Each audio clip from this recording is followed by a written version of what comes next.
श्रीमद् भगवत गीता के अध्ययन अध्यापन से संबंधित इस व्याख्यान में आप सबका हार्दिक स्वागत है। इस व्याख्यान में हम श्रीमद् भगवत गीता के दूसरे अध्याय के 51वें श्लोक से पढ़ना प्रारंभ करेंगे। पिछले व्याख्यान तक हम इस अध्याय के 50 पद्यों का अध्ययन कर चुके हैं। पिछले व्याख्यान में हमने देखा था कि जगत गुरु श्री कृष्ण ने अपने शिष्य अर्जुन को कर्म योग, समत्व योग से संबंधित विशिष्ट ज्ञान प्रदान किया और अब आगे बताएंगे कि जो कर्मयोग का आश्रय लेकर कर्म करते हैं, फल की इच्छा को छोड़कर जो कर्म करते हैं, वे किस परिणाम को या किस फल को प्राप्त करते हैं, इसका कथन करते हुए कह रहे हैं जगत गुरु, कर्मजं बुद्धि युक्ता ही फलम त्यक्त्वा मनीषिणः जन्म बंध विनिर्मुक्ता पदम गच्छन्ति अनामयम्। पदम गच्छन्ति देन अनामयम्। अन्वय के अनुसार अर्थ करते हैं ही, क्योंकि बुद्धि युक्ता मनीषिणः, बुद्धि से युक्त मनीषी अर्थात जो बुद्धि योग है, समत्व बुद्धि योग जो है, उससे युक्त ज्ञानी पुरुष, कर्मजं फलम त्यक्त्वा, कर्म से उत्पन्न होने वाले फल को छोड़कर, जन्म बंध विनिर्मुक्ता, जन्म के बंधन से विनिर्मुक्त होकर, जन्म के बंधन से छूटकर, अनामयम पदम गच्छन्ति, अनामय पद को प्राप्त करते हैं। अनामय, आमय कहते हैं विकार या दोष को, तो दोष रहित या विकार रहित पद या स्थान को प्राप्त करते हैं, जिसको अमृत पद कहा जाता है, मोक्ष कहा जाता है। एक बार अर्थ और बताया जा रहा है, बताते हैं कि वे कर्म के शुभाशुभ फल का परित्याग कर देते हैं, क्योंकि वे समत्व बुद्धि योग से युक्त ज्ञानी जन कर्म से उत्पन्न होने वाले फल को छोड़कर जन्म के बंधन से पूरी तरह मुक्त होकर दोषों से रहित पद को प्राप्त कर लेते हैं, निर्विकार पद को प्राप्त कर लेते हैं। जो दोष हैं वो 3 बताए जाते हैं, आदि भौतिक, आदि दैविक और आध्यात्मिक। तो तीनों प्रकार के दोष या दुखों से वे रहित हो जाते हैं और अमृत स्वरूप परम पद को प्राप्त हो जाते हैं। आगे बताते हैं, अब यहाँ अर्जुन यह जिज्ञासा कर सकते हैं कि उसे कब इस परम पद की प्राप्ति होगी, तो इस जिज्ञासा का अनुमान कर जगत गुरु आगे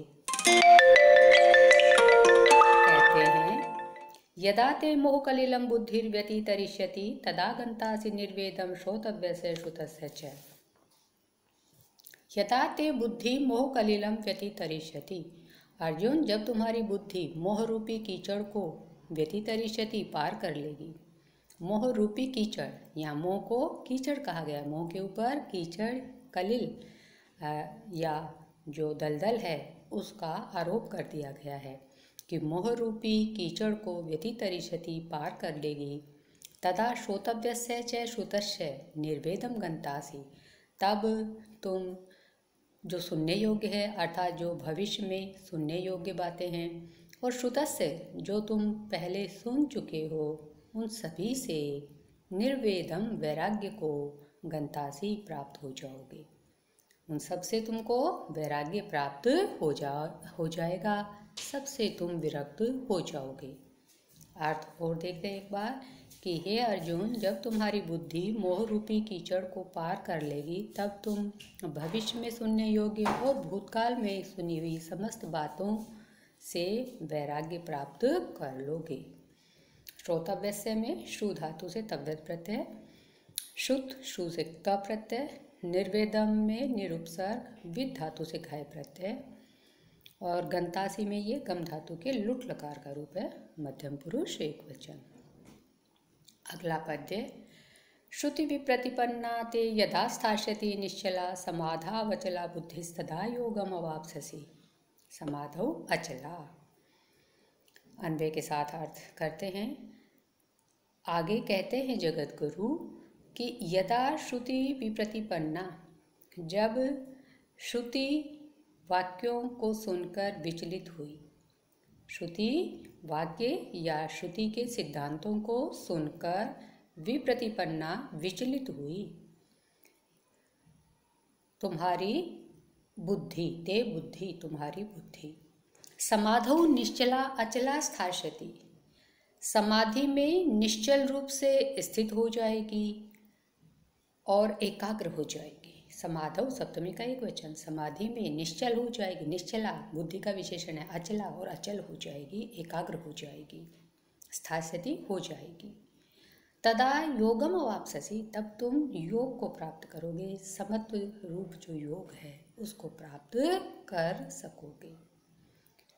अर्थ देखते हैं एक बार और कि अर्जुन, जिस समय श्रुति वाक्यों, जो कर्मकांडात्मक श्रुति वाक्य हैं, जो अनेक वाद हैं, श्रुति के सिद्धांत हैं, उनको सुनकर विचलित हुई जो तुम्हारी बुद्धि है, वह समाधि या परमात्मा में निश्चल रूप से स्थित हो जाएगी, स्थिर हो जाएगी और अचल हो जाएगी, एकाग्र हो जाएगी।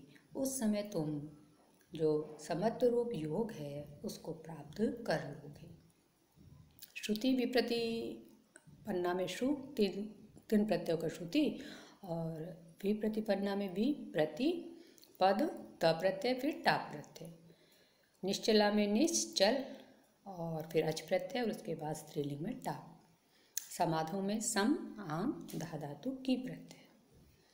अब अर्जुन ने आगे क्या कहा ये पढ़ते हैं। अर्जुन अब प्रश्न करेंगे कि ये जो स्थिर बुद्धि व्यक्ति है उसके क्या लक्षण होते हैं, उसका व्यवहार कैसा होता है, कैसे वह चलता है, कैसे बोलता है, कैसे बैठता है। ये प्रश्न अर्जुन अब अपने गुरु से करते हैं। स्थित प्रज्ञस्य का भाषा समाधिस्तस्य केशव, स्थित धी किम प्रभाषेत किमासीत व्रजेत किम। अर्जुन है उवाच, अर्जुन बोले, केशव श्री कृष्ण के लिए आया है केशव, संबोधन का एक वचन। समाधिस्थस्य स्थित प्रज्ञस्य का भाषा, जो समाधिस्थ स्थित प्रज्ञ है, जिसकी अभी आपने बात कही कि जो व्यक्ति समाधि में जिसकी बुद्धि स्थित हो जाएगी, ऐसे व्यक्ति को हम स्थित प्रज्ञ के रूप में जानते हैं। तो पूछते हैं कि जो समाधिस्थ स्थित प्रज्ञ है उसकी का भाषा, उसका क्या लक्षण है, क्या परिभाषा है, स्थित प्रज्ञ की क्या परिभाषा है। कौन से स्थित प्रज्ञ की? समाधिस्थ से, जो समाधि में स्थित होता है।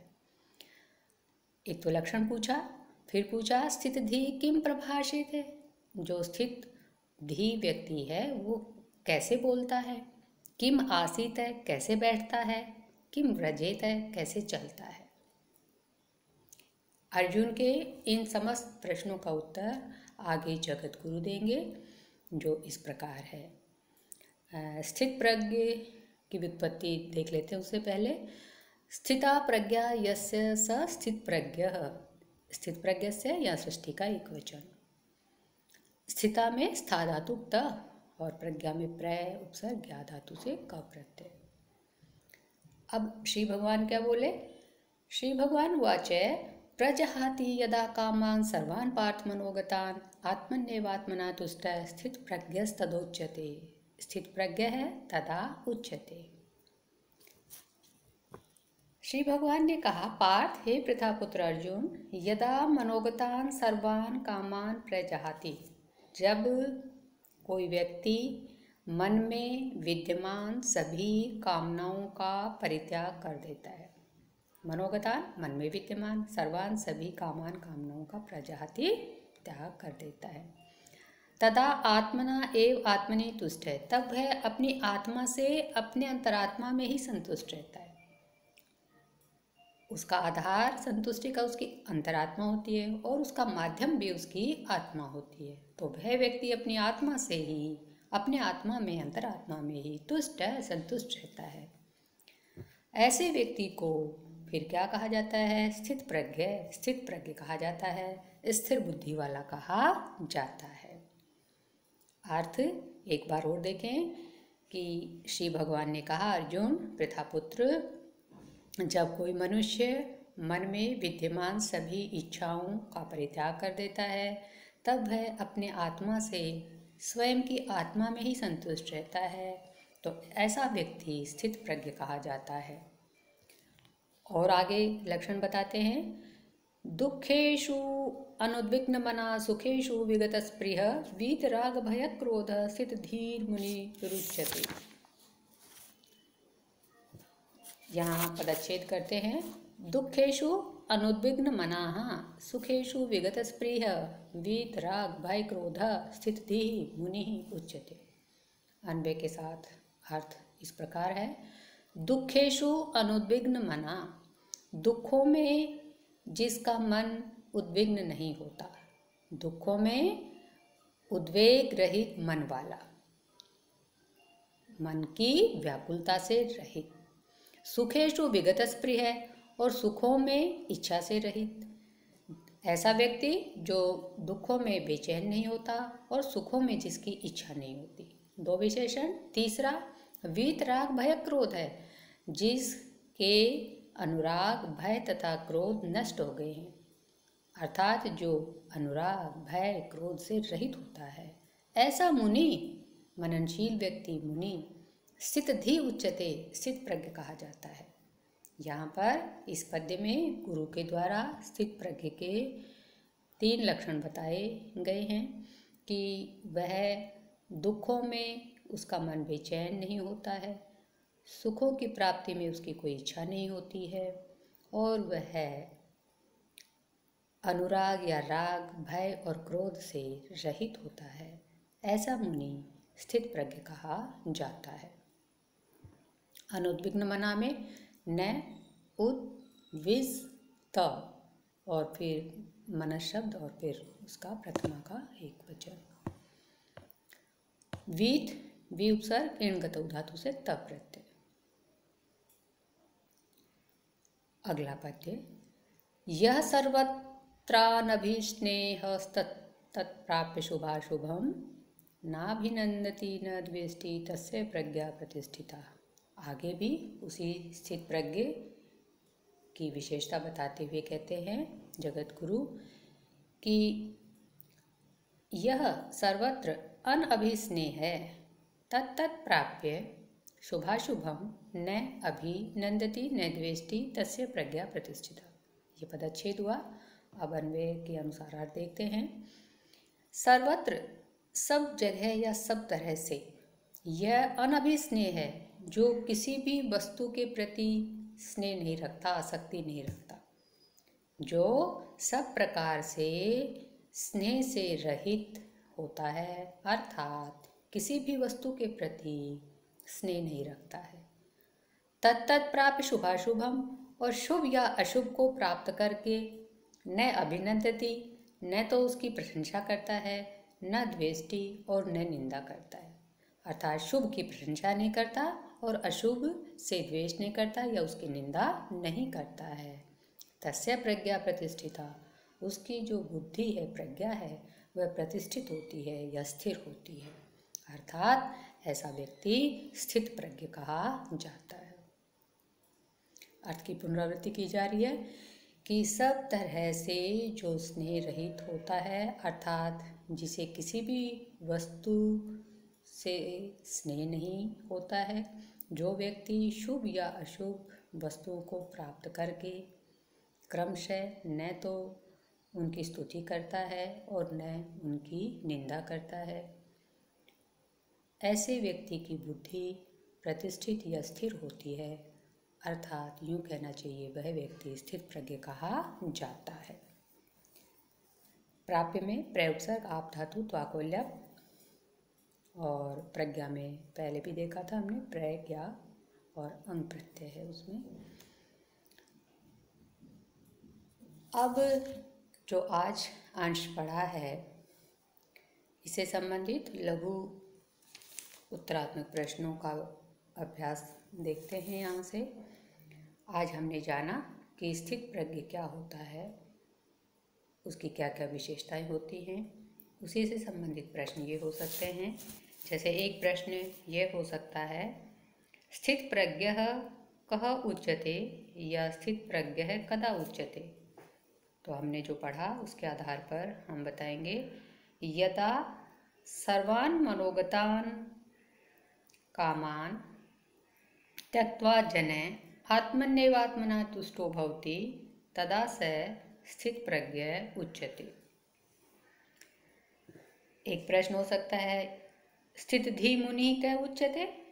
तो इसका उत्तर संबंधित पद्य से कि दुखेषु अनुद्विग्न मनः सुखेषु विगतस्पृहः वीतराग भय क्रोधः मुनिः स्थितिः उच्यते।